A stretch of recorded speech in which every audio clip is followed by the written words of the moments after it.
नमस्कार, स्वागत है आपका हरियाणा न्यूज 24 पर। मैं हूं प्रिंस लंबा। हरियाणा की राजनीति में तबाही मचाने वाला, भूचाल लाने वाला अहिरवाल का सियासी तूफान अब थम चुका है। लेकिन कहा जा रहा है कि यह तूफान ऐसे ही नहीं रुका। नेताओं का जो आपसी विवाद था, आपसी लड़ाई थी, आपसी गुटबाजी थी, जो सड़क पर सरेआम खुलेआम देखने को मिल रही थी, वो यूं ही नहीं रुकी। उनके ऊपर तलवार लटकाई गई है, उनको पत्ता काटने की धमकी दी गई है, उनको खुली चेतावनी दी गई है। और उसके बाद तमाम नेता जो एक दूसरे से भिड़े हुए थे, एक दूसरे को फूटी आंख नहीं सुहा रहे थे, वही नेता चुप्पी खींच गए हैं, वही नेता अपनी जुबान पर ताला लगाए बैठे हैं। यानी कि सियासी भूचाल अहिरवाल में जो मचा था, जिसने पूरे हरियाणा प्रदेश की सियासत में खलबली मचा दी थी, अब वो थम चुका है। अब उस पर ब्रेक लगा दिया गया है।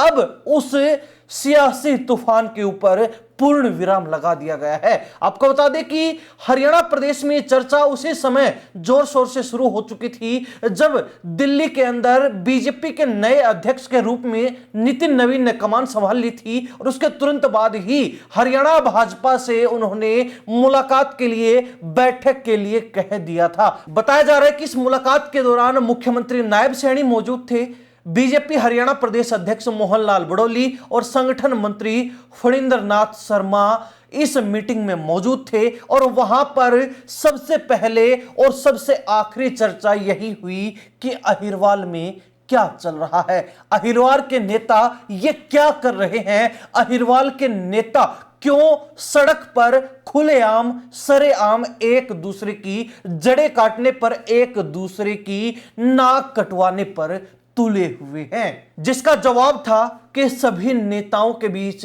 अपने वर्चस्व की सियासी लड़ाई, सियासी रुतबे की जंग जो है छिड़ी हुई है। और उसके बाद नए बॉस यानी कि नितिन नवीन ने स्पष्ट कह दिया था कि या तो आप लोग इस लड़ाई को रोको, वरना मुझे अगर इन्वॉल्व होना पड़ा तो फिर कुछ बड़ा होगा, फिर एक्शन जो है कड़ा लिया जाएगा। और इसके बाद हरियाणा प्रदेश के अध्यक्ष मोहन लाल बड़ौली ने तमाम नेताओं को साफ स्पष्ट शब्दों में, दो टूक शब्दों में और लास्ट चांस देते हुए एक आखिरी वार्निंग दे दी, आखिरी चेतावनी दे दी कि या तो अपनी इस लड़ाई को यहीं रोक लीजिए, वरना अंजाम भुगतने के लिए तैयार रहिए। और आपको बता दें कि वार्निंग जो है एक दो नहीं बल्कि 4 नेताओं को दी गई थी। सबसे पहला नाम अहिरवाल के किंग राव इंद्रजीत सिंह और दूसरा नाम उनकी बेटी हरियाणा सरकार में मंत्री आरती राव का है। इसके बाद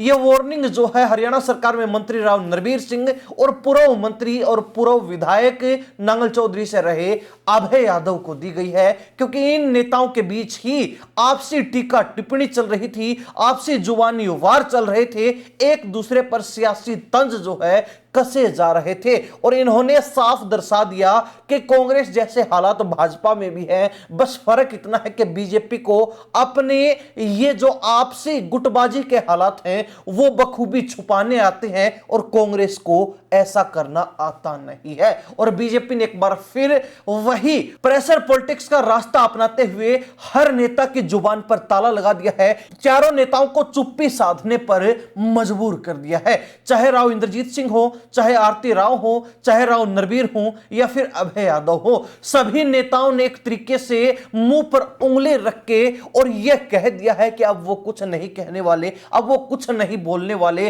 और अब जो है उनको किसी भी तरीके का सियासी भूचाल अहिरवाल में, हरियाणा में नहीं लाना है। यानी कि अपने ऊपर कार्रवाई से सभी नेताओं को डर लगता है और इसीलिए अब वो नीचे खींच चुके हैं, अब वो बिल्कुल चुप्पी साध चुके हैं। हालांकि कई राजनीतिक जानकारों का यह कहना है कि यह जो है चुप्पी ज्यादा समय तक नहीं टिकने वाली है। जब तक इस धमकी का, जब तक इस लास्ट वार्निंग का असर रहेगा कुछ दिनों तक, तब तक जो है यह चुप्पी सधी रहेगी और उसके बाद फिर जो है यह चुप्पी एक बड़ा विस्फोट करेगी और इन नेताओं के बीच फिर से सड़क पर खुलेआम तू तू मैं देखने को मिलेगी। खैर यह भविष्य के गर्भ में है कि ऐसा होगा या फिर नहीं, लेकिन कुछ राजनीतिक जानकार लेकर जो है ये बात लगातार कह रहे हैं कि ये जो है युद्ध रुका नहीं है, ये सिर्फ युद्ध पर एक विराम लगा है, अल्प विराम लगा है, यानी कि युद्ध खत्म नहीं हुआ है, सिर्फ सीज फायर हुआ है। एक तरीके से युद्ध कुछ समय के लिए टल गया है, लेकिन एक दिन जो है इस सियासी रणभूमि में यह युद्ध फिर इन्हीं नेताओं के बीच लड़ते हुए देखा जाएगा। खैर, हरियाणा प्रदेश की जनता इस मामले को लेकर और तमाम नेता कैसे जो है हाईकमान की वार्निंग के बाद अपने ऊपर एक्शन लेने की बात कहे जाने के बाद चुप्पी साध गई, इसको लेकर क्या राय रखते हैं कमेंट के माध्यम से जरूर लिखिए। इन्हीं सब बातों के साथ मैं प्रिंस लांबा, हरियाणा न्यूज़ 24। नमस्कार, जय हिंद।